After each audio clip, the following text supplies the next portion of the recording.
بسم اللہ الرحمن الرحیم. یہ ایک شیعہ عالم ہے، اس کی گفتگو سنیں، آپ سن کے حیران رہ جائیں گے. یہ آدمی جو ہے یہ کہہ رہا ہے کہ ان لوگوں کا جو مقصد ہے، اصل پہلے تو اس آدمی کے بارے میں جانیں.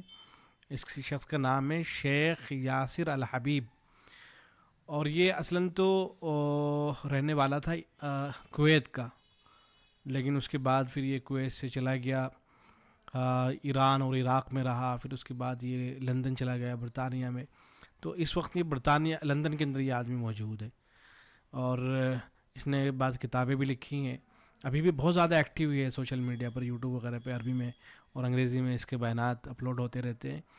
اور اتنے خطرناک اپنے نظریات کا یہ آدمی اظہار کرتا ہے کہ یہ صحابہ کرام رضوان اللہ علیہم اجمعین کے حوالے سے بدتمیزی بےہودگی کرتا رہتا ہے. اور اتنے زیادہ اس کے خیالات خراب نظریات ہیں اس کے کہ بعض شیعہ جو ہے اس سے اتفاق نہیں رکھتے ہیں. یہاں تک کہ خامنئی نے جب وہ زندہ تھا، اس نے جو ہے اس طرح کے لوگوں کی مخالفت کی، تو اس نے خامنئی کی بھی مخالفت کی تھی اس زمانے کے اندر. تو یہ اس طرح کا آدمی ہے، اور اسے کویت سے بھی اسی وجہ سے نکالا گیا تھا، اس لیے کہ صحابہ کرام رضوان اللہ علیہم کی شان میں گستاخی کیا کرتا تھا. اب یہ بہرحال لندن کے اندر بیٹھ کر اپنا نیٹ ورک چلا رہا ہے، اور دیکھیں کیا کچھ کہتا ہے. اور ایسا نہیں کہ شیعوں میں سے اس کو ماننے والے موجود نہ ہوں، بلکہ ایک بڑی تعداد ہے جو اس کو سنتی ہے، اس کو مانتی ہے، اس کو فالو کرتی ہے.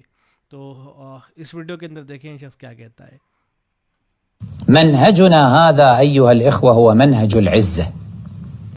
کہتا ہے کہ ہمارا جو منہج ہے وہ یہ ہے کہ ہمیں عزت حاصل ہو، ہم عزت حاصل کرنا چاہتے ہیں. أن من الأهداف تحرير مكة والمدينة.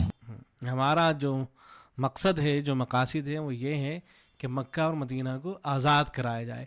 گویا کہ ان لوگوں کے نزدیک، ان شیعوں کے نزدیک اس وقت جو مکہ مکرمہ ہے اور مدینہ منورہ ہے وہ قید میں ہے، اور یہاں جو ہے جتنے بھی لوگ ہیں وہ سب کے سب غلام ہیں، اور مکہ اور مدینہ کو آزاد کرانا چاہتے ہیں. ظاہر ہے وہاں مسلمانوں کی حکومت ہے، اہل سنت ہے وہاں سب کے سب، تو اہل سنت سے آزاد کرانا ان کا مقصد ہے. مو فقط إعادة بناء، تحرير، بحيث المسلمون يذهبون إلى مكة للحج يسمعون في الأذان أشهد أن علي ولي الله. یہ آدمی کہہ رہا ہے کہ ہم مکہ اور مدینہ کو اس طرح سے آزاد کرائیں گے کہ جب مسلمان وہاں مکہ المکرمہ کے اندر جائیں تو وہاں اذانوں کے اندر ان کو اشہد ان علی ولی اللہ یہ جملے ان کو سنائے دیں. جو شیعوں کی اذان ہوتی ہے جس میں اضافہ رہتا ہے کہ حضرت علی رضی اللہ تعالیٰ عنہ وہ ولی اللہ ہیں، اور حضرت علی رضی اللہ، ان لوگوں کے نزدیک جو آدمی حضرت علی رضی اللہ تعالیٰ عنہ کی ولایت پر ایمان نہیں رکھتا ہے اور حضرت علی رضی اللہ عنہ کو پہلا خلیفہ نہیں تسلیم کرتا ہے، مسلمان نہیں سمجھتے ہیں اسے. تو یہ لوگ تو وہاں اذانوں کے اندر یہ اس جملے کا اضافہ ہو، یہ جملہ بولا جائے، تو اس طرح سے ہم مکہ مدینہ کو آزاد کرائیں گے. اللهم صل على محمد وآل محمد وعجل. یہ جو جملہ بولتے ہیں نا یہ لوگ، وہ عجل فرجہ اس سے مراد ہوتا ہے.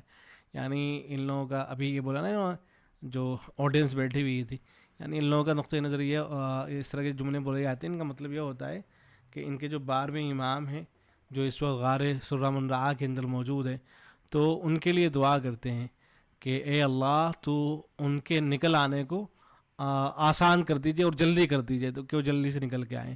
تو اپنی دعاؤں کے اندر یہ جملہ بھی شامل رکھتے ہیں کہ ان کے جو 12 امام غائب ہو گئے وہ جلد سے جلد واپس لوٹ کے آ جائیں.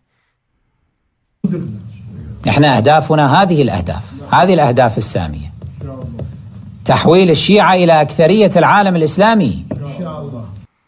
اکثر جو عالم اسلامی ہے اس کو شیعت کے اندر تبدیل کر لینا، سب کو جو ہے شیعہ بنا دینا، یہ بھی جو ہے ان کا مقصد ہے. تحرير مكة والمدينة بحيث يجهر فيهما بالولاية لأهل البيت عليهم السلام والبراءة من أعدائهم.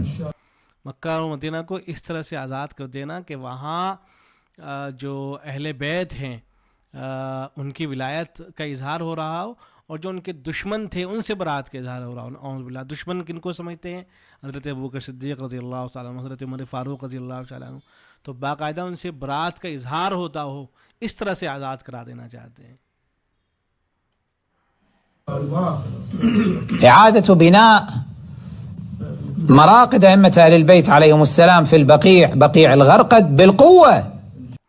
اور ایسے ہی مکۃ المکرمہ میں یا مدینہ منورہ کے اندر جو جنت البقیع ہے، اس میں جو بہت سارے حضرات کی قبریں تھیں صحابہ کرام کی، ان قبروں کے اوپر جو قبے بنے ہوئے تھے، مزار وغیرہ بنے ہوئے تھے، سعودی حکومت نے ان کو ختم کر دیا تھا، تو ان کو جو ہے دوبارہ سے تعمیر کرنا، یہ بھی ان لوگوں کے مقاصد میں شامل ہے. لا بالدبلوماسية الخانعة الاستسلامية التي لم تفضي إلى شيء.